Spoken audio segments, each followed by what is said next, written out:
Hello, and welcome to this night's stream, I guess. Yep, sorry, this is not a recorded episode. This is a live episode, so I'm obviously going to include as many gaffes as I possibly can. So, hello, and welcome to this night's stream, where we'll be streaming Dungeons and Dragons 4th Edition Character Creation, where we have sort of gone back through the rules, trying to relearn how to play a different edition of Dungeons and Dragons in an attempt to give it a try, kick the tires a little bit, take it for a spin, see if it's as bad as some people remember it or not. I have to say that I feel like Dungeons and Dragons 4th Edition, based on my reading and kind of catching up with it and all that stuff, people feel very strongly one way or another about this edition. Like, I don't think there was anybody that was like, "Oh, Dungeons and Dragons 4th Edition, it was okay. Take it or leave it." There's a lot of people that are just like, "This is the best fucking game ever," and there's other people that are like, "This is the worst game I've ever seen, ever." Right. Yeah. It doesn't. So, It doesn't have any. There is no intermediary. There is just yeah, love or hate. the battle lines were definitely drawn, and I feel like I didn't really play this enough to say, like, I just kind of gave up on it. I was like, I moved to other games. I played Game of Thrones, a few other games that were similar enough to D&D that it wasn't like learning how to ride an entirely new bike. But yeah, so we'll see if you guys have better memories of this than I, and obviously if there is or if it's maybe it's improved with age. Maybe it's like a fine wine, and now you kind of pull it out, kind of blow off the dust, and it's even better than it was before. One of the things I think it might be better simply because there's more collective knowledge on how to play it versus when it came out originally. Like, there's more just people clarifying the rules as written, I think might be a thing. Yeah, probably. And so I guess a couple things that we're going to be talking about today. First of all, I don't think, I mean, you're probably not going to find new books for 4th edition anywhere unless people have like them sealed from 2008 or something like that. But as with D&D and everything like that, you can find SRD for a lot of this, so you can get almost all the rules right out of the gate without having to make any major purchases. So you can at least mechanically know how things function within the 4E world. Although if you like to play the games, you like to have it on your shelf or something like that, always recommend getting the rules if you can find it. eBay or Brent, I'm sure Brent would be willing to part with his books. Send people books. I don't think you have multiple players handbooks or anything like that, but actually, a funny story, I do, because someone left them at my house. They were just like, we're done. Yeah, they're like, no, I'm not ever picking those up. And I called them and said, hey, your books are here. And they're like, I don't think I'm ever going to pick those up again. Oh, that's funny. Thank. I'm now your lost books yes. Mm-hmm. Yeah. Depository? Yeah. Repository? Repository? Something like that? Did you just call it a depository or the other one? I don't know. Did it start with an S or a D? That's a question. I didn't say S, that's for sure. So needless to say, I mean, obviously you can get the system reference document just so you can have the basics of the rules and everything along those lines. The nice thing is because the D&D universes use a lot of the stuff that is still in use today, you can easily convert to a degree stuff from whatever content that you have, like Forgotten Realms or something like that. You don't have to go to an entirely new place to play 4th edition. Although I think the standard realm for 4th edition was something entirely different based on my read of it so far. It's not like Forgotten Realms. It's not Forgotten Realms. It's what the hell was that name? I don't remember. It's basically a different place than Forgotten Realms is. Well, yeah, they put out a Forgotten Realms one later, but it wasn't actually what it was now. Yeah, like it was. I thought it had a name. What was the name of it though? That's the question. I thought it had a different name. Okay, well, I'll look and see if I can find the name later. I'm kind of curious now because as I was reading the book, I was more reading for the rules rather than the setting information, since I wasn't really going to use their setting. Well, I don't think there is that much setting information. I don't think in the player's handbook. I don't remember very much, anyways. I don't think there is. I'm going to look and see if I can find it. I just remember reading that it was like, oh, it doesn't take place in Forgotten Realms. So needless to say, tonight's session is going to be about building characters, going through the process of building a 4th edition character using the character sheet. However, I did want to reference that there are character builders still out there. There's the character builder loader that the 4th edition Discord has. So if you're willing to do a little bit of tinkering and you're willing to accept the permissions that it requests in order to load the character builder on there from so many years ago, I just gave it a test drive this evening and it works fantastically. Honestly, I was impressed. Like super smooth. There are other character sheet generators, either random character creators or something like that, or there's actually an entire JavaScript somebody wrote out for building a character on it. That one's a little bit harder, and I think if you haven't ever played 4th edition, you'll probably be more frustrated with the character builder than less. But we're just going to kind of build it from the character sheet, if that's okay with you guys. Yeah. So sounds fun. So we're going to build it just like they did in the good old days. And we're going to start with making characters how they explain to make characters. So we're going to start with choosing a race, a class, determine your ability scores. And we're going to do this as much as we can within the way that they suggest doing this. So I'm going to go ahead and also kind of bring a character sheet on board so people can see kind of the old school character sheet. And when I first saw this, I mean, you guys, when you first saw the character sheet, what kind of nostalgia did you have? Like, do you remember having to add all of those bonuses? D&D shit, yeah. It looks like all the D&D character sheets, 800 lines to fill out. Yeah, it's pretty intense. I just liked how it was just like your AC is 10 plus half your level plus ability of armor plus class plus feat plus enhancement plus miscellaneous plus miscellaneous. I was like, that's a lot of bonuses that go in. Yeah, the D&D math was kind of in most versions. It's kind of ridiculous. Okay, so let's start with character race. Now in this one, they had 9 races that were kind of the characters to start with. You had your dragonborn, dwarves, eladrin, elves. Who else do we have? Halflings, humans, tieflings. And they still have half elves, or did they kill half elves? They have half elves, but they didn't have gnomes in the first book. Nope, it came out in the Player's Guide 2, I believe. Yeah, gnomes were such a favored race in 3.5. Maybe. Why? There was just a gnomish dart slingers that my friend liked to power game with. I think that was one of those meta things that lasted for a little while. But yeah, so you guys know the races in general. Dragonborn. Do you guys need me to refresh your memory on any of them, or do you guys have like a? It's like Dragonborn, human, elf, half elf. Mm-hmm. Elf, half elf, dwarf, Eladrin, and then tiefling. Mm-hmm. Tieflings, yeah. Do you guys need the kind of like fantasy for each of the races to kind of explain them? No, I think I think. Okay. Am I the only role player that doesn't care that much about? Wait, Eladrin aren't in the first. Eladrin aren't in the first.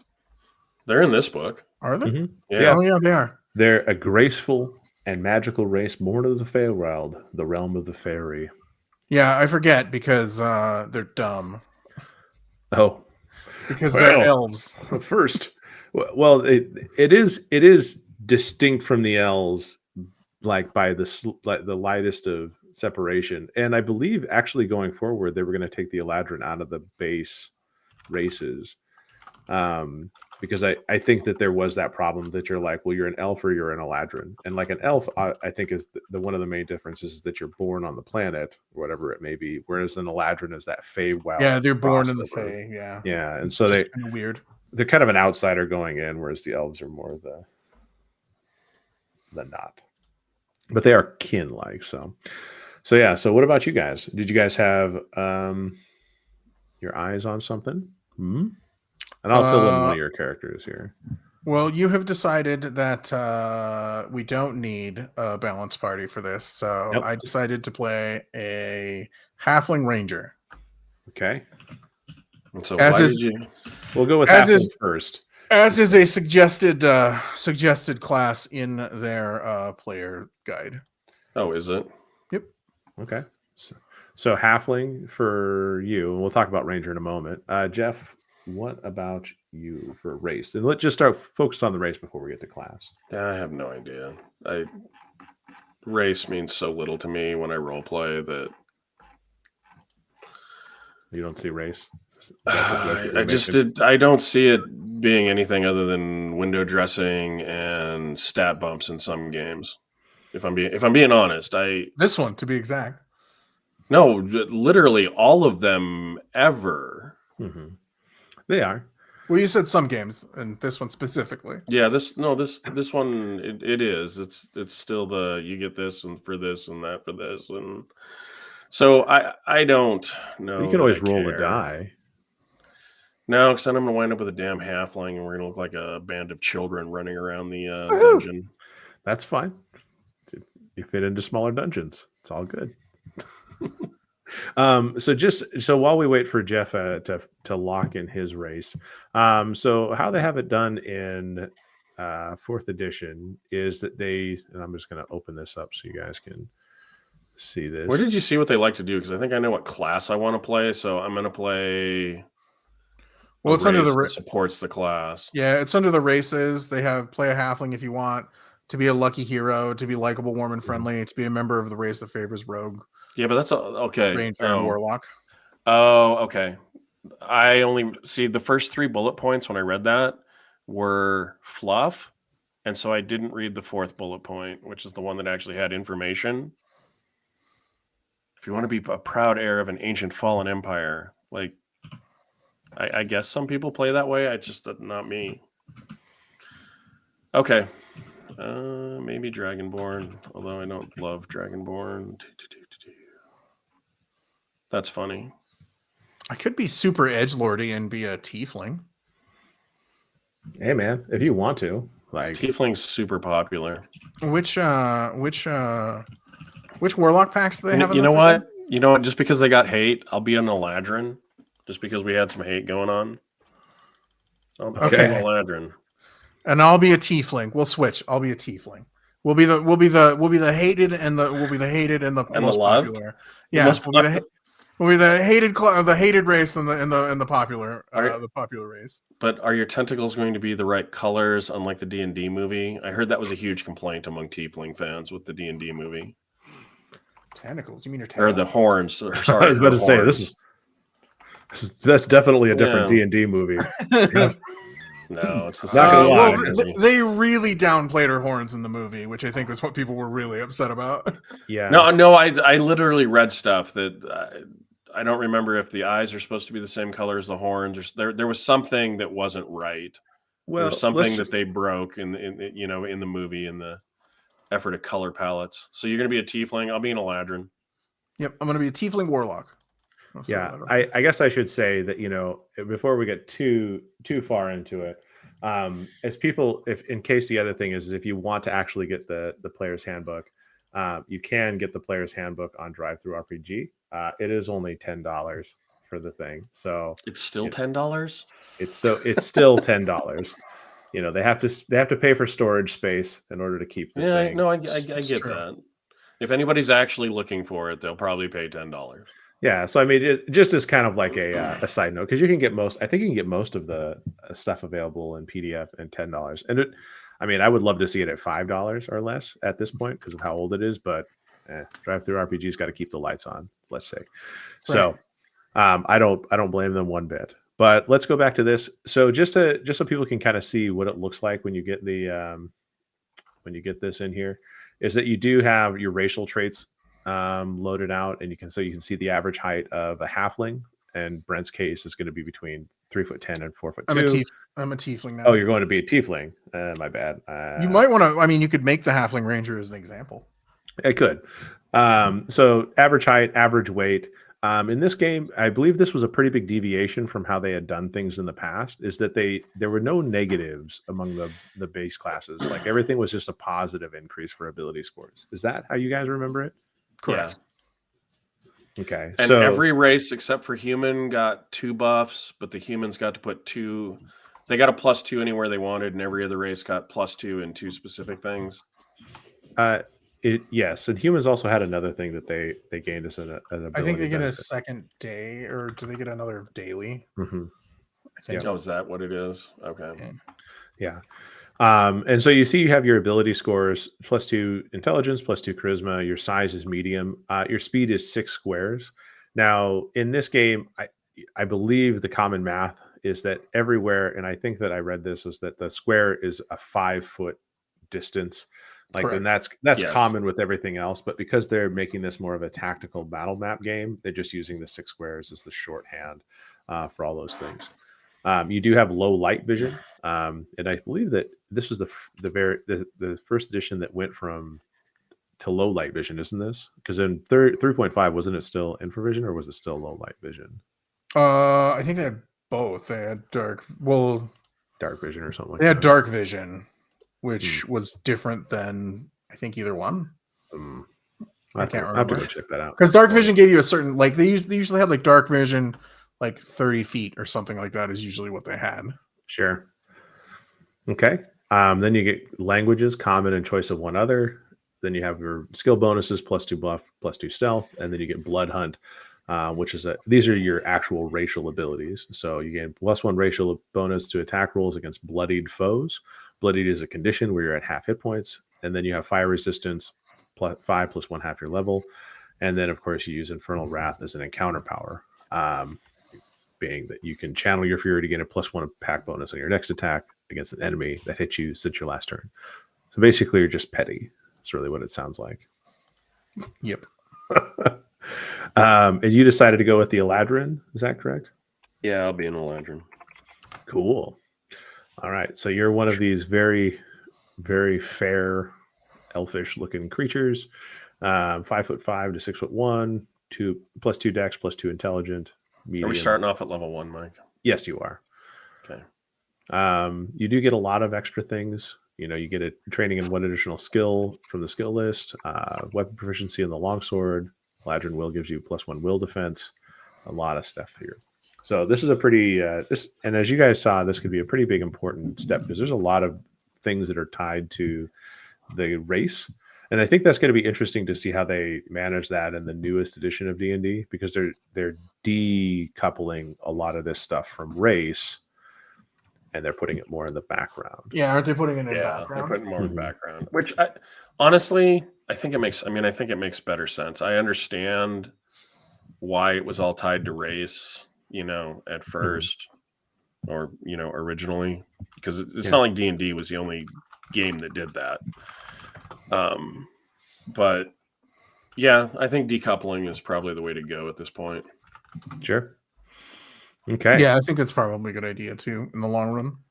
Yeah. So once you've got your race selected, hey Brent, what's our adventuring company's name? You're a good name comer-upper. Oh geez, I'll have to think on that. Oh God. Okay. Why do you say, "Oh God"? That is a solid question to ask, sir. It is a 100% solid question to ask. The band and Acquisitions Incorporated is already taken. I understand. That's trademarked, and we could probably get in trouble for it right now. Adventure. I think you can say it. I don't know. The band of foolhardy adventurers. I think the 4th edition. Oh no, that was a Hackmaster game that I called our party Adventure Us. Adventure Us. That's pretty good. I see what you did there. Yeah, you could trademark that. It was pretty clever. You could trademark that. Yeah. And I drew a logo where the us came out to be like a thumb pointing back to the adventure. Yeah, it was pretty. There you go. I like it. All right. So so the character class is your next step. So basically, what type of hero will you select? Sneaky rogue, clever wizard, burly fighter, and many, many more. So I was waiting to hear the rest of the adjectives. Oh, that's it. I want to see if Mike. I was just reading from the book. So oh my God, that's in the book. Seriously. Yep. So in this edition, are Eladrin, do we assume that they're the that they don't live for 8,000 years and they have more human type ages, or no, I believe they do live for 8,000 years. Actually, Mm-hmm. I believe they're older than elves. Actually, Yeah, I think, but their aging process slows to crawl. Actually, only 300 years for Eladrin. okay, 300. Okay, so I don't know. Oh, well, I guess in this edition, elves only live to 200 years, so I guess only 300 years. All right, so 300 years. I'm just trying to the character sheet asks for age, which again is another piece of esoteric information that I don't know actually matters in role playing. It could. I mean, it depends. And this is one of those things where it really depends on how much you want to get into your role. I don't know if I don't think I saw when I was looking through this that they had like if you had advanced your character's age to a certain point. But I do know in other editions that I've seen D&D, they had young characters and old characters, like what happens when you turn geriatric. yeah, stat regression was in both 3.5 and Advanced Dungeons and Dragons. When you, like, if you were 50 plus, you started to take stat reductions, because they also had spells that age, like that was what like wraiths did, is they aged you. Yeah. So yeah, that's right. I forgot about that. Yeah. So I don't remember seeing that in this one. However, if obviously you want to play a very old Eladrin that's on their last, that went adventuring finally at the end of their life. I'll be a younger. That is definitely not one shot territory for this game, I don't think. That's tough.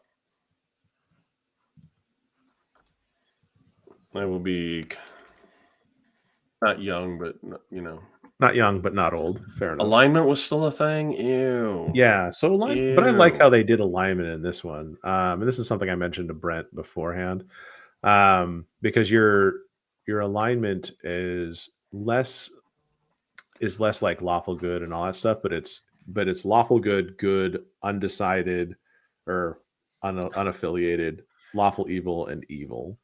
So it kind of shortened it up quite a bit and kind of tidied I'll just say in general, I'm good. I can just put a G there. We'll worry about that in a moment once we get through your classes and stuff like that, because the two biggest selections at the beginning seem to be class and race. So indeed, Brent, what class were you thinking about? Warlock. Nice. Oh, okay. That's a good one. We're playing to stereotypes here. Sure. So you can be a warlock. I'm gonna cross stereotypes a little bit. Okay. It's not out of the realm. I'm gonna be a warlord. Okay. Brent's gonna be a striker. I'll be a commander. All right. So warlord. So just so people are aware, at least in this one, warlocks are still the wielders of forbidden lore, dangerous practitioners of magic, turn their baleful powers against the enemies. If you want to deal with mysterious powers, scour your enemies with potent blasts of eldritch energy and bedevil them with potent curses, warlocks is the best choice for you. So I expect a lot of bedeviling. Bedeviled. I'm a tiefling. I'm already bedeviled. So it turns into bedeviled when you're... It's double bedeviled. It's doubled. Bedeviled. Bedeviled. Bedeviled. So warlord, hardy and skilled in close combat. Warlords are brilliant leaders who have the gift of inspiration. If you want to lead the battle with your point of your sword, coordinate brilliant tactics with your comrades, bolster and heal them when they falter, play a warlord. So the one thing that they did in 4th edition that I've heard that people really like about 4th edition is they did basically tier people out into different roles. And as we said before, you have a controller, defender, leader, and striker. And so in this case, Brent is going to be a striker and Jeff is going to be a leader. Oh, leader. I said commander. Okay, leader. No, that's fine. You're No, I messed up. I ruined it, Mike. We got to start the live stream over. we just got to start over. Got to start over, man. I can't do this. Can't work under these conditions. Okay. Well, this is going to be a long live stream then. Well, do you want me to? No. So then the next thing that you guys will be getting into is you're going to be getting into your character ability scores. So ability scores, you have your strength, your constitution, dex, intelligence, wisdom, and charisma. And they basically have paired them on the character sheet for easiest for easiest access. So what you notice is that the strength and con both go into your fort save. And when you actually determine your resistances or your defenses, you'll notice that it's the higher of your strength or constitution for your fortitude, your higher of your intelligence or dexterity for your reflex, and the higher of your wisdom and charisma for will. And then if you wear light or no armor, it's the higher of your dexterity or of intelligence for your armor class. I thought that was kind of a neat way to parse those out. But in this case, we will probably use the standard array, which is the 16, 14, 13, 12, 11, and 10. The laziest way to do it. I agree. I concur. And then, of course, you assign them however you'd like, and then apply your racial ability scores after that. And if you look in your class, it tells you what's good, like what you should probably take. So yeah, I'm looking right now. So for Warlock, as it's a striker, your power source is going to be Arcane. Your key abilities will be Charisma, Constitution, and Intelligence. For the Warlord, your key abilities will be Strength, Intelligence, and Charisma. Right. Oh, I had to pick Eladrin. Let's go. I'm so excited to play an Eladrin. It's going to be awesome. It's going to be awesome. Best class ever. Race. You guys are funny.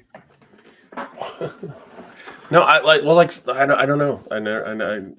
I bet you if you go back, I've played human or half human something. I realize half humans are not something we're really doing anymore in most games, but I bet I've played human and half human most of my role playing career. You were an alien in the Fabula Ultima game. I was actually. That's true. You were an alien. Okay, so I'm going to go ahead and work on this character real quick and get some stuff assigned to it. So class. So what was the array, Mike? 16, 14? It's basically 16 down to 10. 16, 14, 13, 12. 16, 14, 13, 12, 11, 10. Yep. Okay. But no 15. No 15. Okay. No 15. No 15. Yeah. So for a ranger, they would want strength, dexterity, and wisdom. And since we're going to be doing a bow type ranger, we're going to be putting that 16 in dex.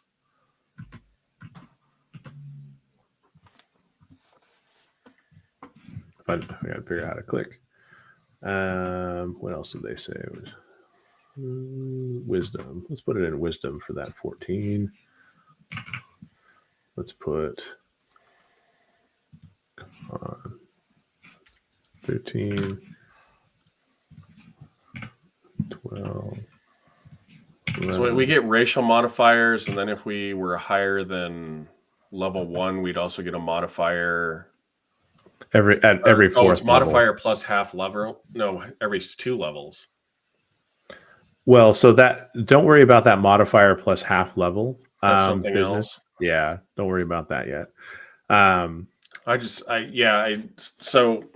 So you're I'm so trying basically to put in the array and figure out the ratio. Yeah, the so racial stuff we just put into the base score, right? Yep. So once you figured out what your array is going to look like, you'll put your I'll add 2 my extra plus. points. I'll go back in and add my plus 2. Yeah. So like for example, I put a 16 in the dexterity because halflings get a +2 dexterity and +2 charisma. I would move that up to an 18 dexterity and a 12 charisma. And then whenever you're ready, I can give you your ability scores. Brett, did you do okay on the whole? Yep. Okay, so 10 to 11 is a 0, 12 to 13 is a 1, 14 to 15 is a 2, 16 to 17 is a 3, and 18 to 19 is a 4. So kind of like that doesn't seem like it's changed at all, really. No, isn't that a half step? Isn't that a half step down from D&D? Like third edition wasn't 3 and 3.5 wasn't 18 a +4 or was 18 a +3? I think it was +4. They ended on the evens, I thought.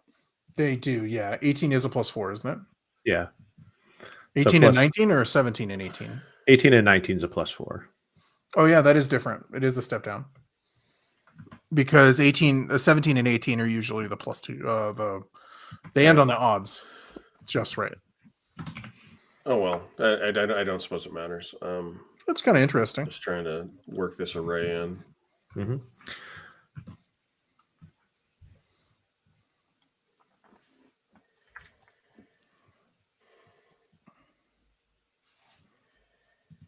Trying to figure out if wisdom or dexterity is my dump stat. Or which one I hate more.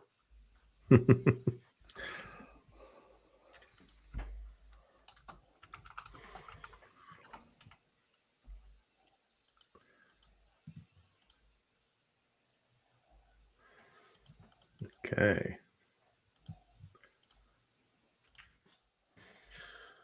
All right, so I have a 16, a 14, a 13, a 12, an 11, and a 10, and then I got to add 2 to intelligence. And 2 to dexterity. And 2 to dex. Mm-hmm. Yeah, so that makes wisdom my dump stat. Okay.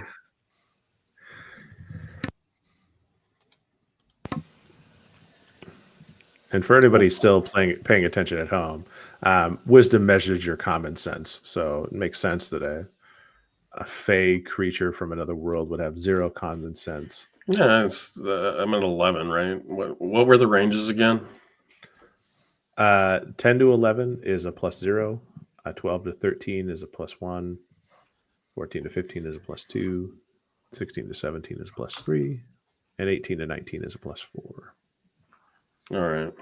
I went ahead. I took the 216 option, Brent, instead of taking something up to 18. I couldn't figure out which of the 3 stats is the most important. With 3 key stats, I figured 216s was more important than 118. That's what I wound up doing for mine too, basically. Okay. I have 216s. So once you've determined your ability scores, you're actually going to choose your skills. So in this case, you'll go back to your classes and everything like that. And you'll choose your skills. Now, the thing about this is that's very different than other editions is you get basically you get class features. So, you and each ally, all the warlords have these class features. And so, but then there's selections that you make. So not every warlord is necessarily the same. And of course, when you're creating a warlord, they have suggested types of warlords. So for example, you might have an inspiring warlord. And so they might suggest the feat inspired recovery, or if you're a human, toughness. Suggested skills would be athletics, diplomacy, heal, and history. Suggested at-will powers, encounter powers, and daily powers that basically fit the role play of being an inspired warlord. Whereas a tactical warlord is going to take the form of commands, cunning strategies, and tactical superiorities. So instead of being necessarily a healing, inspiring warlord, you're more of a damage dealing or damage assisting warlord. So I think that's kind of nice that they help you to determine what kinds of builds there are. And obviously those aren't the only builds that you can take, but that just helps. Okay. So Brent, for your warlock, do you have a warlock? Scourge warlock, Star Pact. Scourge warlock. Mm-hmm. And which pact did you say? Star Pact? Star Pact. Oh, right on. Okay. Where do we write this stuff down at? There'll be a few places. No, with all the spots on this character sheet, there has to be class path, destiny, features. Mm-hmm. Oh, but we don't actually write down the path that we're choosing. That seems well. So you have a few different ways to describe. I just put it. Oh, mine's different than yours. Never mind. Yeah, and I wouldn't worry about necessarily the path per se, because they're just suggested builds for 4th edition based on my reading. So like, like with a warlord, you're literally either an inspiring warlord or a tactical warlord. You're one or the other, because those two things grant bonuses. You're not both, and there's not a third choice. Is that true? So if you had, like, if you're giving out, I just, it seems odd that in a sheet with 400 individual boxes to fill out, they didn't. Those aren't actually. Those two don't actually give bonuses. They give Mm-hmm. suggestions on on how you want to make the class. They're not imperatives. Yeah. So if you wanted to mix the two, you technically could. Yeah, because they're just telling you what feats help make that type of warlord. If that makes sense. Okay. So I mean, so your inspired warlord, to make that warlord the best, they've said inspired recovery for your feat, athletics, diplomacy. No, I guess I was I was tying it. There's the warlord has a class feature called commanding presence. You either have an inspiring presence or a tactical presence, and that actually gives specific bonuses. Oh yeah, that's different. Which is weird. What's weird is they called it that because like mine isn't like scourge or deceptive don't give me powers, but my class like features do, like my class paths do, like Star Pact or Fey Pact. It's all coming back to me. There's a reason why we all had cards that Wizards of the Coast actually made that you could download and print. That you played with, that you had a character sheet, like I said, with 400 individual boxes of information, and then 8 to 10 cards that you also needed. Like I'm already getting hives, if I'm being honest.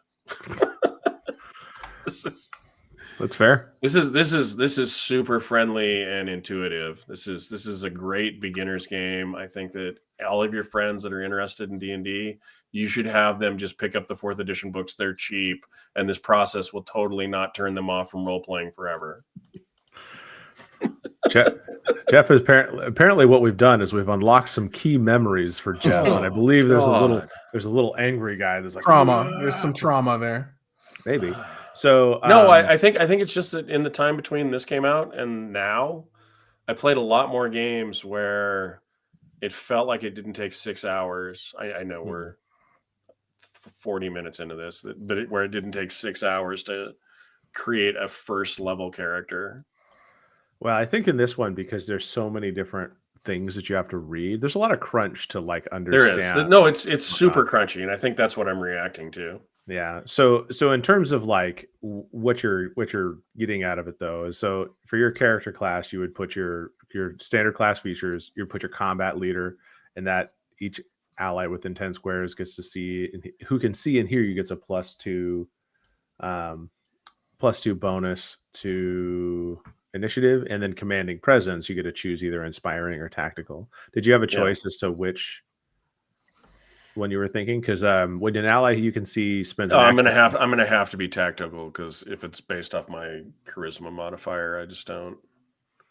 I guess they could get a +1. My charisma is only 13. But the tactical is intelligence modifier, so they but it's only 1/2. So actually, intelligence winds up being, since it's a 3, 1/2 is still just 1. So your choice. Your choice. And then, no, I was planning on being more tactical than inspiring. And then you get inspiring word. They grant comrades additional resilience with nothing more than a shout of encouragement. So, all right. And then that's that word right there. What does using the inspiring word power? I grant them additional resilience. We're back to the cards, because all the powers needed a card. There we go. Okay, I see inspiring word, because that's your feature there. Yeah, so that's fun. No, inspiring word's fine. I remember having a stack of cards at the table so that we could keep track of all of your, like, and we were if you'd use something, well, you had at will powers, encounter powers, daily powers, and so you could actually flip stuff over, so that because after one game, nobody could keep track of what had been spent and what hadn't after more than half an encounter. Like, everybody was like, shit, I forget, I didn't write it down.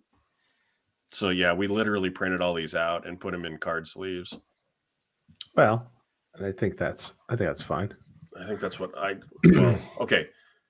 If you're still watching this and you've played 4th edition, did you have all these powers printed out and in sleeves or something? Or were you just writing stuff down constantly and crossing it out? Tell us down in the comments. I know. I want to know. I thought the sleeve I didn't play with the card cards. sleeve thing was I didn't play with the the cards. easiest way to keep track of the shit. Yeah, I didn't play with the cards.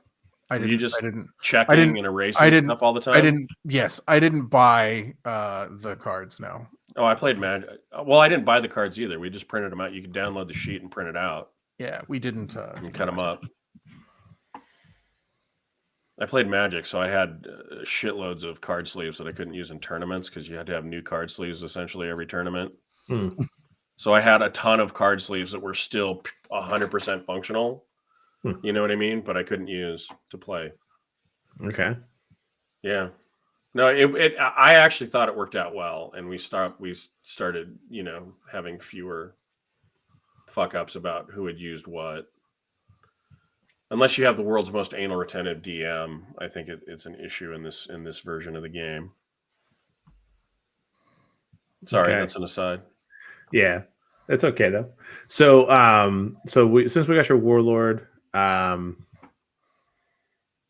guess we also need to choose your skills. So, choosing your skills is your ability to perform tasks such as jumping across chasms, hiding from observers, identifying monsters. So technically, you have the proficiencies of cloth, leather, hide, chainmail, and light shields. Weapon proficiencies are simple melee, military melee, and simple ranged. Bonus to defense is +1 and +1 will. Hit points at first level. Oh, that's neat. So they suggest that you take your skills. Okay. And then the skills are there. I do feel like that the way this is kind of set up, it does feel a lot of bounce between this book. Yes.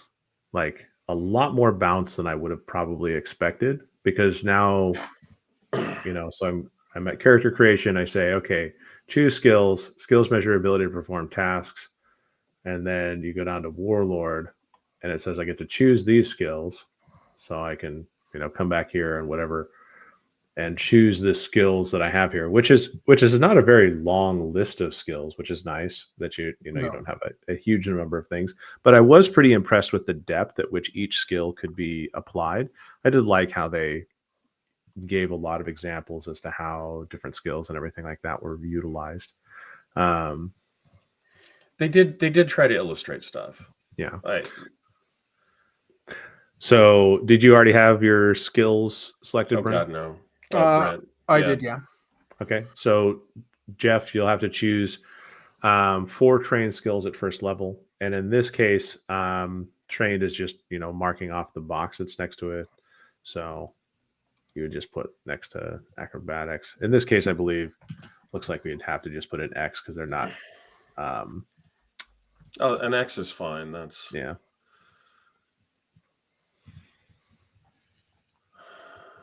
Athletics, diplomacy, endurance, heal, history, and intimidate are my class skills.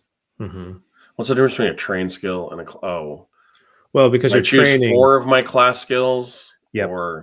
Yeah. So 4 of those skills listed, you will choose you will 4 of those skills, not 4 of all the skills. Yep, 4 of those skills, correct. But 4 of those specific skills are you're trained for your class. Mm-hmm. Yep, and with it, the premise being that there are some skills that have different actions that can only be done if they're trained. So when you're looking to mark it trained, I just put a 5 in the trained column. You could. So you get a +5 for trained. That's fine. Yeah. Well, no, because the other column, the column to the left actually says bonus. Mm-hmm. Yeah. Yep. So you just put a 5 in there, and that would allow you to a 5 in the trained column. Okay. Yep. And then noting that since that skill is trained, that allows you to do certain things that are part of the skill that only trained people can do. So, like for example, if you're reduced in or if you're trained in acrobatics, then you would have the ability to reduce falling damage. So it's as a free action, if you fall or move to jump down, you can make an acrobatics check and reduce the amount of falling damage you take by 1/2 your check result. So I thought that's kind of a neat way to incentivize certain skills over others. Mm-hmm. Yeah. No, that makes sense. Okay, so I'm looking. Yeah. And I think at the end of the day, there are a lot of things that when you go through each of these skills, it is kind of and I don't know how you would actually do this in terms of cheat sheets for everything like that. And this maybe goes back to your point about the cards that they used to use back in the day, is that there's a lot of different functions under each of these skills. So I don't know how you as the player would necessarily invoke these, like, how I remember when we were playing Monsters of the Week, you guys would describe what you were doing, and then there's the DM's responsibility to say, oh, well, you are escaping from restraints. Okay, so roll a acrobatic skill. I think that might be how that's more intended. That'd be interesting.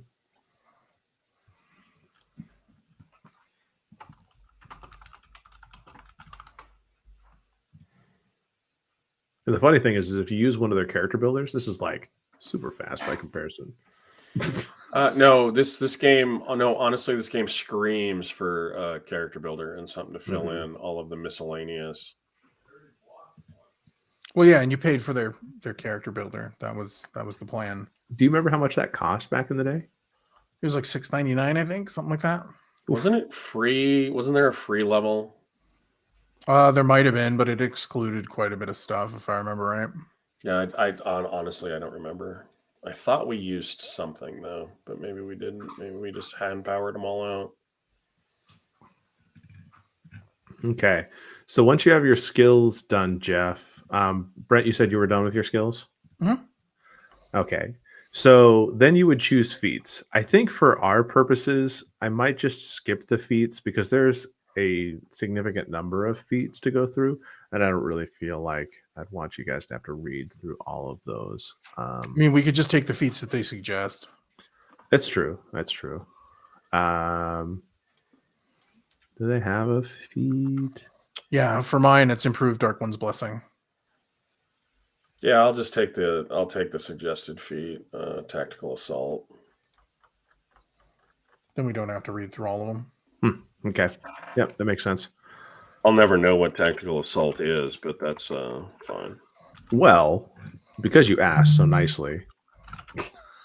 Well, I'm not going to type it while you say it. So tactical assault is an ally gains bonus to damage equal to your intelligence modifier. Okay. Pretty helpful. That's not bad. Hey, Brent, did you notice that the feat column is center justified instead of left justified? I didn't. On the PDF.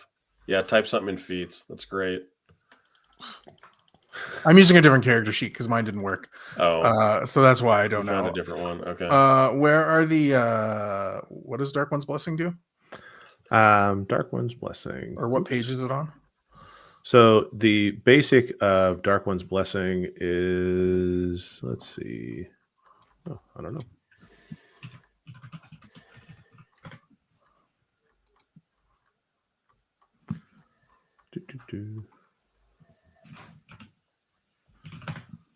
My search is acting weird.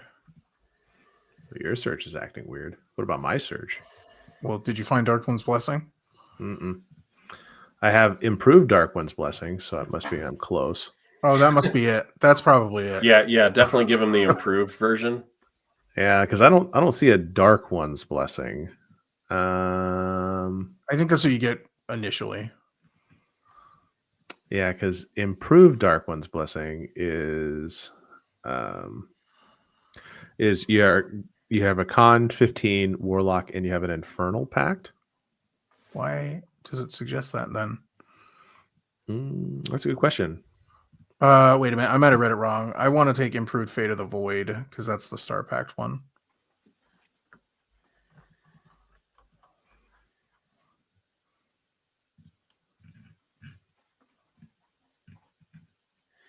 I'm just taking a bunch of notes here, Mike.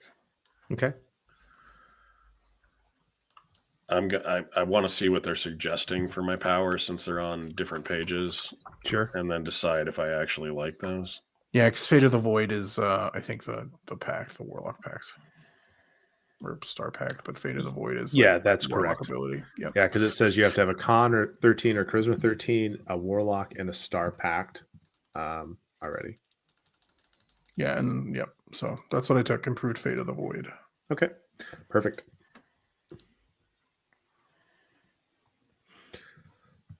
All right. So character creation. Now we're going to choose our powers. Yeah, I'm not a big fan of going to chapter 5, then chapter 6, then chapter 4. No, bouncing sucks. Aren't the powers right in behind in the book? They're in the character class section.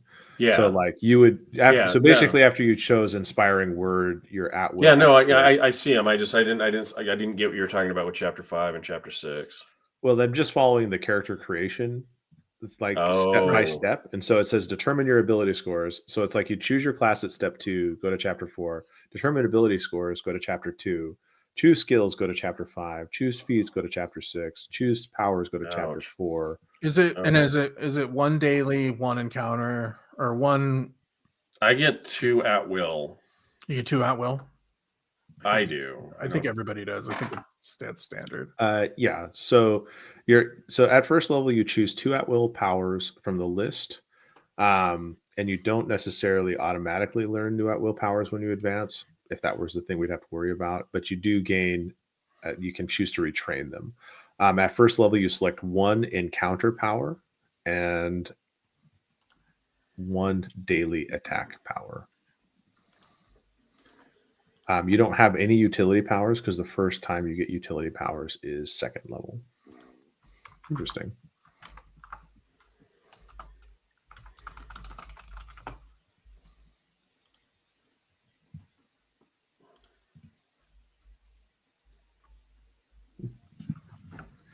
So Eldritch Bridges says race features equals not black.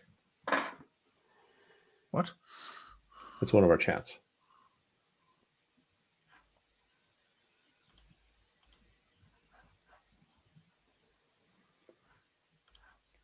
It is kind of late, so I'm not sure. Yeah, I'm not sure. Clarification might be needed. Sorry, I didn't hear that. I was trying to read. Oh, we just got a chat. So hello, Eldritch Pigeon. Thank you for stopping by. We appreciate it. And we're dumb and we might need clarification. Yeah. We're really deep into the 4th edition here.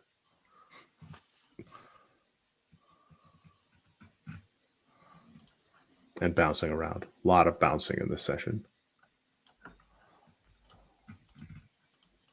If they're still here. And if you're not, sorry. Sorry we missed your comment. I will respond in a comment, potentially, on the video. after the end of this. Yeah. Okay. Right. Oh, maybe he meant like your daily. They're all color coded, and your daily spells are the black ones. Okay, yeah, that's what. Oh, they are. Yeah, at will is green, encounter is red. Yeah. Okay. Yeah, and daily is black. Yeah, and your encounter, your like racial ones are like encounter abilities, I think. So they're red, I think. Yeah, they're red. Oh, okay. Mm-hmm. Yeah, you'll see that in the thing there. Nice. Okay, that was helpful. Thank you. Can somebody? Yeah, I guess we can just respond to him, right? Yeah, I'll make. I'll if I can write it in the chat here.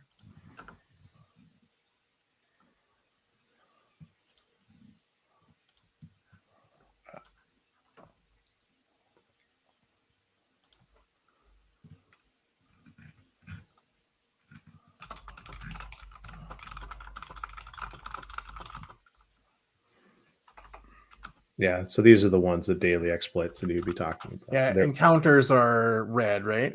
Yep. Yes.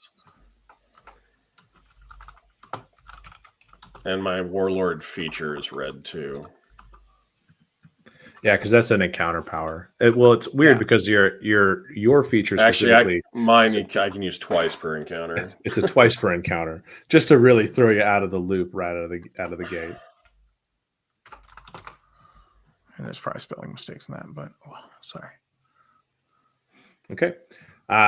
So once you're done with your powers, did you guys all select your 4 powers? I think I may be going with the suggested, but I'm still working on my encounter power. Sorry. Okay. Well, that's fine. Yes, I'm just taking the packed powers, so I'm pretty easy. Okay. So I think what we'll probably do is we'll pass by equipment, just because I think we can probably fill that in the downtime. I was surprised when I was looking through equipment that I was able to get plate mail for 50 gold or whatever it is. I was like, oh, wow, that's kind of nice. Oh, this isn't one of the editions where plate mail was the cost of a small fiefdom. No. I mean, you could tell you can get plate armor for that for 50 gold pieces, which was kind of nice. I mean, honestly, I was like, oh, that makes it attainable right out of the gate, which is a kind of a big change. Now, obviously, God plate armor, selling it that plus 14 for special, I'd have to do quite a bit to get that, I guess. But it does give you a lot more variety in terms of how you gear up your character. Because I do know that some of those characters that require those heavier types of armor and stuff like that, sometimes it was just unattainable. Like even in the newest edition, it's hard to get some of those higher tiers of armor until you've adventured a little bit, which is fine. But I wonder if it feels more heroic to start your warlord with plate armor right out of the gate. I don't know. At least it feels more character fantasy. I think I was planning on using chain. Like I don't know if. So what do you get? You get a different armor bonus if you don't. Oh, actually, no armor. I'm not proficient with plate. Mm-hmm. I think only the fighter and the paladin probably. How do you determine AC again? Your AC. So your defenses. I think I'm just tired. But so basically, if you have light or no armor, your intelligence or your dexterity, the higher of the two will go into your armor class. Otherwise, it's 10 plus half your level, plus your armor, plus your class, plus feats, plus enhancements, etc. So your base would be just your, like, if I'm not wearing armor, it'd be my intelligence modifier. Correct. Oh, plus half your level. So I think you round down. So at level 1, it would be just your intelligence modifier.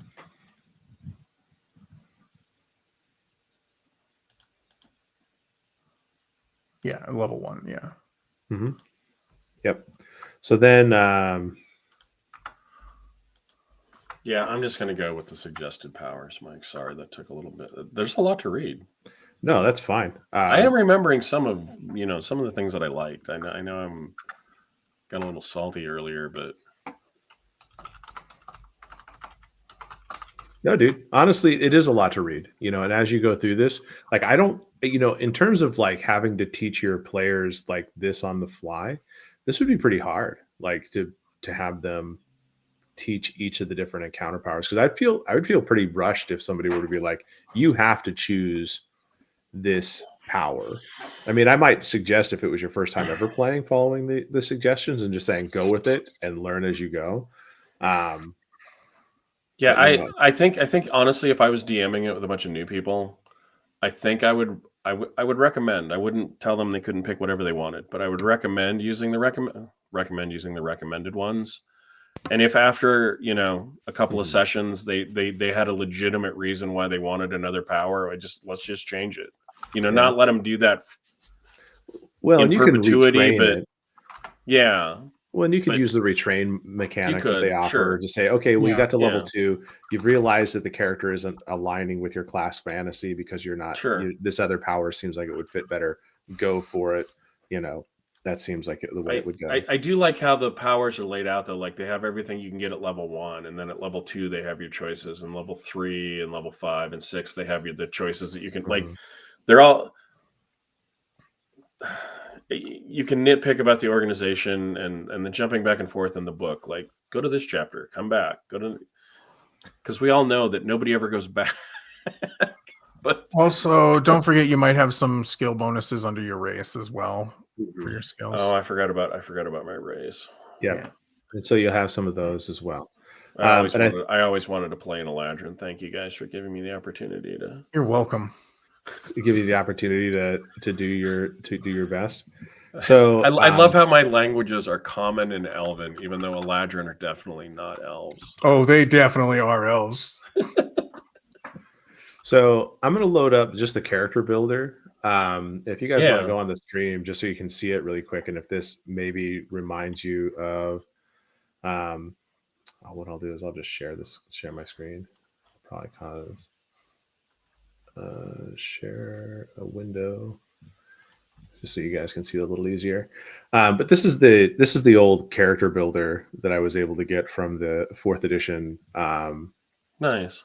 From the 4th edition thing. And so obviously, since we're just using the player's handbook and everything like that, we would just be using the base selections. But let's say I wanted to build your warlord, Jeff, and we wanted to go that, right? So I'm going to choose warlord, choose it. I'm going to build a tactical warlord because I kind of wanted to build a tactical warlord. And it's interesting how it's making me go through all the class stuff right at the beginning here. So I'm choosing a tactical warlord. So you realize that's showing for us, but not showing for the stream, right? No, it is showing for the stream. I have it. No, is that not? I'm looking at the stream right now. Unless I'm behind. He was letting you know. I thought it was. Oh no, it's up now. It's up. I was behind for some reason. Oh, okay, up. I was like, I'm confused. I was confused too. I was like, what am I looking at? Yeah. So okay. So So you basically see that you can choose you have these. Yep, that looks exactly like the old one. Yeah. Extra. Yeah, I'm pretty sure I used. This looks really familiar, insanely familiar. Mm-hmm. Yeah, this is 100% what it. Yeah. And then, of course, you take your inspiring or tactical presence. So we're going to take your tactical presence, and then, of course, we're going to choose our combat leader. I believe that's all we need to choose. Yep. So. Yep, this is exactly what. How I used to make characters all the time. Yep. So now I've chosen Eladrin. It tells me all my different components here. It tells me my phase step. Phase step, yeah. Yep. Which is the cool part of being an Eladrin, right? Yes. If I wanted to, I could choose background stuff with this, which is kind of interesting because all you do is you just, you can Scales of War, Forgotten Realms, Eberron, all of these different types of things, or you don't have to do anything. Like if you just do nothing, you just hit next. And now you can use an array, auto pick, roll dice, build. So like, your sample arrays are very much right here. So now I can have that, or I just auto pick. And of course, it gives me a big strength. Who knows? You apparently built your character wrong, Jeff, according to this. That's all I can say. What did they pick? When it chose auto pick, it chose an 18 strength, 10 con, 10 dexterity, 6. What's getting an 8? That isn't even the. I think it was based on point buy though. Oh, I thought it was the array that you picked potentially. Oh, there's arrays. Or you can go in. Yeah, it's the array you picked. See the one highlighted blue. Well, no, I chose auto pick. Like that's where. But I think it auto picks based on the array that you have selected. So you select the array, and then you hit auto pick. It arranges it like randomly. I don't know. I don't think. I'm not gonna say it makes a smart choice because it doesn't. Obviously, because if you just keep hitting auto pick, it's not gonna do the same thing over and over again. It seems like it is though, isn't it? Like if I chose this and I hit auto pick, yeah, it seems like it's doing the same thing over and over again. Nope, int went to 14. No, it always had it at 14. See? No, yeah. Well, I mean, I would guess it depends on which one you're looking for. Go back to use an array, Mike. It does change subtly. Hang on. Do that. Hang on. So yeah, it did strength at 16, which I did. It did int at 14, which I did. It did charisma at 13, which I did. It did con at 12, which I did. It did dex at 11, which I think I did. No, I did wisdom at 11 and dex at 10 because I had a racial bonus to dex. Do Eladrin get 3 bonuses? Intelligence, charisma, and dexterity? It says they just get dex and intelligence. Or Eladrin just get dex and intelligence. And that might be from a different source. So I don't know. Yeah. Oh, wait, no. Oh, that says charisma or dexterity. Yeah. And I don't think, and honestly, I think that might be a different source because I didn't see that in the player's handbook. So no, I didn't see that in the player's handbook either. And then, of course, now it automatically does your skills for you. Sure. You can come in here to say you want to be trained. What were your trained skills again? I trained in endurance, heal, history, and intimidate. Train heal, train endurance, history, and intimidate. Yeah, I just took the suggested ones. Oh, I figured and you if also I'm can be train tactical, a skill based on your Eladrin. Yep. Oh, I get an additional one for being Eladrin? Yep. Mm-hmm. Well, let's go. Want to do athletics, arcana? I might do athletics, actually. I get a bonus to arcana and history in the player's handbook says of +2. Mm-hmm. So I guess I could train arcana, but I think I'm going to take athletics. I kind of wanted that. Sure. So if I get a 5th, I'm going to take athletics. Yep, already done. So now for your power choices, you chose Viper Strike and Wolfpack Tactics. Choose power. Wolfpack Tactics. Choose power. Your encounter power. I took Warlord's Favor. Okay, and your daily. I did lead the attack. Okay. This has a lot more. I remember that there was a lot. Well, this has got all the sources. Right, this has got all the sources. No, I know. And we're not using all the sources. You said feat you were going to take tactical assault? Yes, I was taking tactical assault. That's what they recommended. Oops. And then you can auto buy, which is kind of funny because it does suggest that you it'll try to buy. I remember the adventurer's kit, and I actually thought that was a neat. I actually thought that was a decent thing. Do you know what I mean? Yep. So in this case, it suggests that you buy your chainmail, adventurer's kit, your longsword, and a light shield. Yeah. Yep. Yeah, I was surprised that they don't have any suggestions. Like 3rd edition did that, like suggestions on what you should maybe take. I was surprised they didn't do that in this version. Okay. And then you would do your basic here. So Jeff's character. Yeah, right now it's insert name here. So who happens to be a male or female? I went with a male. Okay. Alignment was I just did good. Good.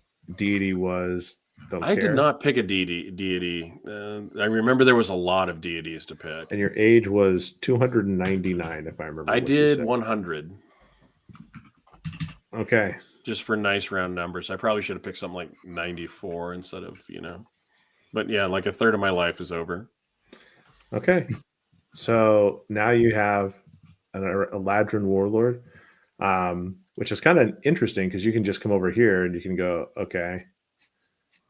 Now you have the ability to click on a character sheet and it automatically pumps you out of character. Will it let you save those as PDFs, Mike, or does it Let's see.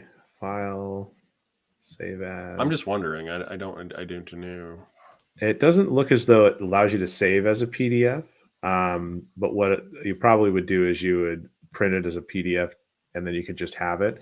Of course, then you would just mark the names that you needed to change and all that stuff because you're going to manage your character within the character builder, it looks like. Okay. So I thought that was I was pretty impressed with just how powerful and how easy it was to do that because that cut through a lot of the. It did. A lot of the junk. And no, that was like one of the saving graces of I remember we all had our laptops when we played. D&D 4th edition was you could have that and like even if you didn't use it at the table, you could print it out a character sheet and like that was nice because it did basically it did all the math for you. Yeah, no, that's pretty cool. I mean, honestly, I feel like that was far easier than what we just did. Mm-hmm. And you could, and then of course has all your powers and everything like that. So like if I print this, and I'll just Microsoft print a PDF,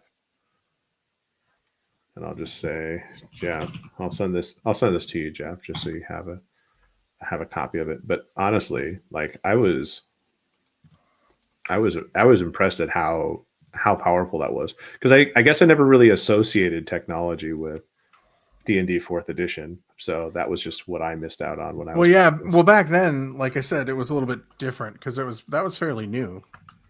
Mm-hmm. No, it was 100%. It was a new thing, and it was kind of cool.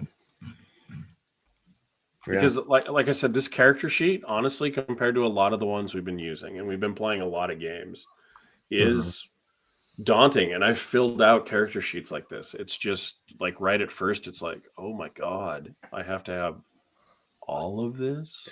Yeah. And I think when you read through it, I feel like it's a lot of information to take in. And so even when you take like the selected classes and stuff like that, I could really see how a person would need would actually need somebody who is versed in this to help guide them through it. Like as a new group, I think there would be a lot of struggle until you got your feet. Yeah, it's a lot more difficult than I kind of remember. It's coming back to me, and I'm making it a little harder than it needs to be. Do you think that maybe like there's a part of you that had these traumatic experiences playing 5th edition or 4th edition, and so now I had fun while we were playing, and then my group fell apart, and then I never really went back and played it. But there were things towards the end, before the group broke up, there were things about the game where we had a couple of sessions like where people just couldn't roll well, even with all the bonuses we were throwing each other. And I remember one boss fight itself took like an hour and a half. And when it got done, I mean, I think one person had virtually given up because they decided they couldn't hit the monster and they were on their cell phone. You know what I mean? Like the whole mood in the room was just like, thank Christ that's over. There was no woohoo, we finally did it. It was like, wasn't there one of the Final Fantasy games where one individual boss encounter took like 2 hours?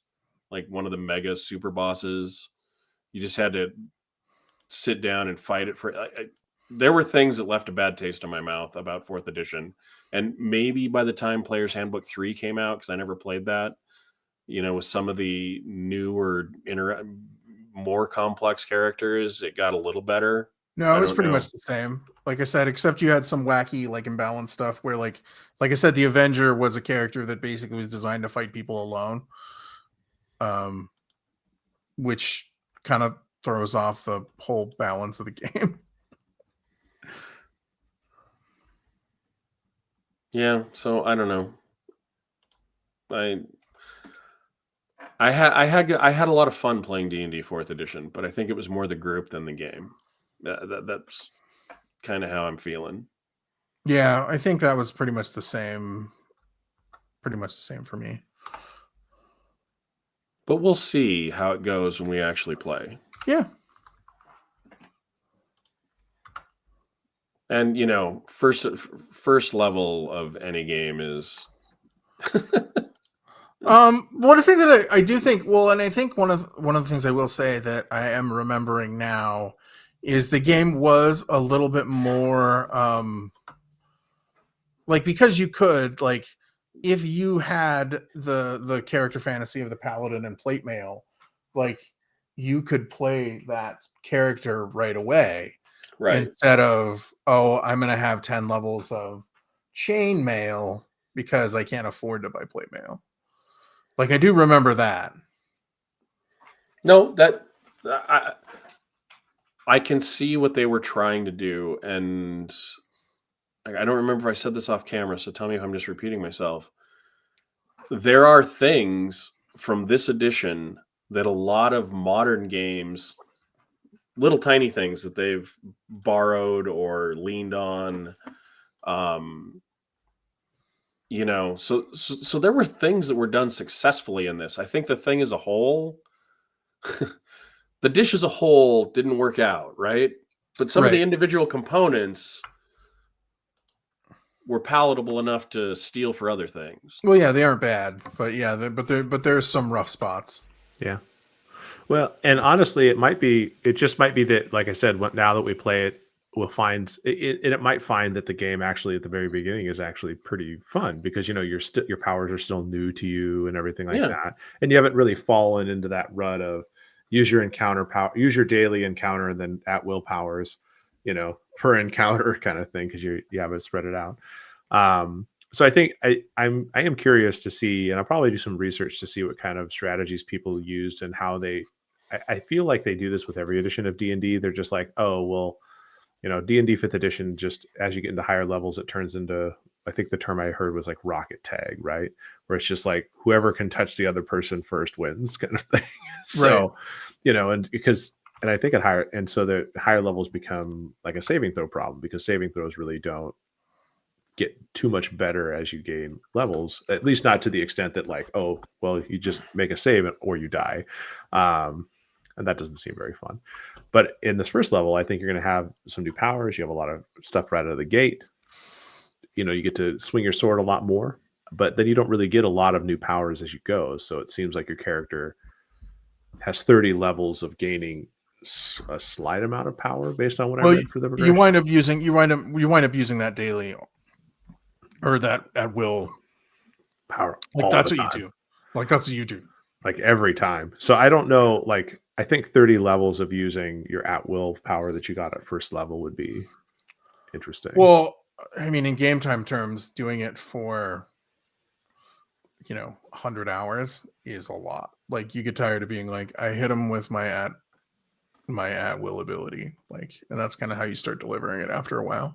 Yeah. So I think that might be probably where I would see it kind of fall apart for me. What level? I think you do get upgraded at wills, but I don't remember at what level. 20. Oh no. You don't. Yeah. There are some. I mean, I thought that there were progressions like that at will improved at like level 21 or something like that. I mean, the damage improves, but it's the same ability. Yeah. It just goes up a little bit higher. So yeah, there's no other greens other than what you take at the first level. I think that's probably a flaw. Maybe. I mean, they're just filler, right? So they're just like when your sorcerer casts their cantrips or your warlock casts their eldritch blast in 5th edition. They're just there to. But they don't feel that way. Oh no. I remember that distinctly. It doesn't feel that way. Like it doesn't feel the same as saying I attack. Like basically, as your fighter, like you're like I swing my sword is one thing, and like the image in your head is different than you're at will, because it's all there for you. Like if you're a fighter, if you read the at will ability, like it's all right there for you. Like it tells you exactly what the at will ability is, and so it just feels repetitive after a while. Yeah, it's weird because it isn't actually any more repetitive than not having powers. In fact, it's a little less because you have some variety. I think it's narratively repetitive, which is the problem. No, I think you're right. No, yeah, I was trying to support you. I just was trying to understand why. Yeah, I think it feels that way. Narratively, it feels more repetitive. I literally think every time I played a 5th edition warlock, all I did was the cantrip. Because it was literally almost better than anything else they could do except for the real gangbuster stuff. So, and I don't think weapons actually matter because it's all based on your.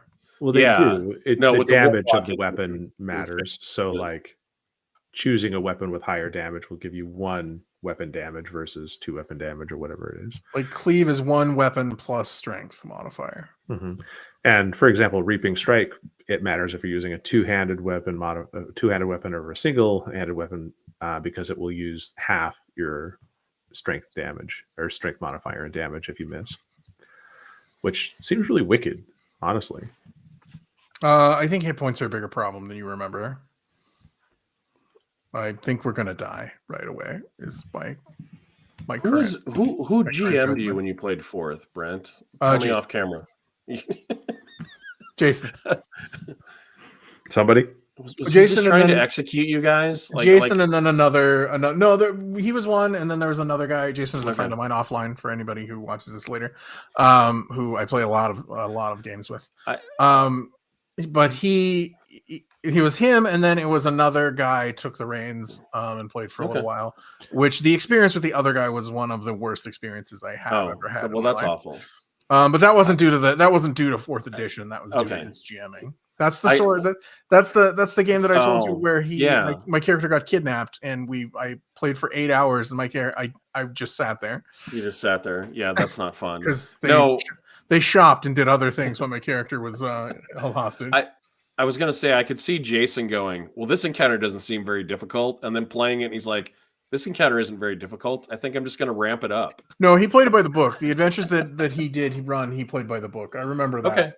Okay. Yeah. I don't remember which ones they were. But I played with Jason. I like Jason as a DM. I just was like, I don't remember dying a lot, but I remember being thankful for healing surges like a mother. Like it was just like, oh my God, I need to be able to do this. I don't know. Maybe I'm wrong. I don't remember any of our characters dying, but maybe the GM let up on us before we Oh no, I never remember dying, and I never remember dying in 3rd edition. Fourth edition? 4th edition. No. But that's because you guys had a balanced party, right? Because obviously somebody took a cleric or a war. We did die once. Like I said, there was that weird stacking aura thing. Oh yeah, that they had, and we died that time. Like it was a party wipe. That one made sense. Like where you. And then I made the battle rager, and I never died again. Because the ability of the fighter battle rager is like 10 points of damage reduction a turn or something like that. So, needless to say, I think that's pretty much good for today. That's a lot of D&D 4th edition. We'll fill in some of the gaps when we're yes. When I we're will done. Finish my character sheet and get it to you. Yeah, I just sent you a copy of it. So if you want to use that I'll steal what I can on there, and then I'll add the stuff that I have added. Yeah, I actually came up with a name, so there we go. No longer insert name here. Gotcha. No. Is it 3 Bob? 3 Bob? The legend of 2 Bob continues. 2 Bob Jr. 2 Bob may be a reoccurring character in games in the future. Yeah. Just be ready for it. It just may have to grow. It may be 3 Bob, 4 Bob, 5 Bob. Robert Robertson is going to be popular, man. So it is kind of funny with how many different games and everything like that we've been playing with this cadre of 2 players and a DM. Is I always thought it would be hilarious to have this be kind of like a Quantum Leap version of the game, where you guys like 2 characters that are going through different realities. It's the same characters every time. But you go in through, you're like, oh shit, I'm a tiefling warlock. How does this work? It at least amused I think me. that's a campaign idea. It is. That is a campaign idea. That which would be pretty entertaining for players. Yeah, I don't know how successful you'd be, because obviously, how would you know how to be a? Well, I think the Cypher system has a whole game based on that, where like you go into different fantasy realms. Well, your characters go into different fantasy realms, I believe. Okay, that's fair. So I'm not saying it's original, but for whatever reason, that Quantum Leap imagery like made me giggle today, because I was like, oh god, this would be hilarious seeing Jeff and Brent as you progress through different realities being like, effing fantasy again. I hate shit on my boots. So okay, well, I think with that we can go ahead and wrap it up. It's late here, it's late night. I hope to be ready by next Monday to have an adventure for you guys to go through, and or at least maybe next couple of weeks to go through. We'll see how that all plays out. Hopefully I don't kill you, but with short rests only being 5 minutes in 4th edition D&D, who knows? We'll see. So Jeff, it's definitely a move forward sort of situation. Yeah. So Jeff, do you want to tell people how they can get a hold of us?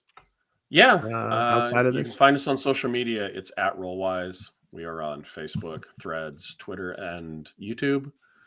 Or you can email us, rollwiseguys@gmail.com. Right. And as always, thank you for joining us. Those of you who joined us later, as this is being recorded, we appreciate you. Thank you for everything. Thank you for your likes, your subscriptions, etc., etc. And as always, roll well, roll wise, and be safe out there, everybody. See ya. Thanks. Yeah.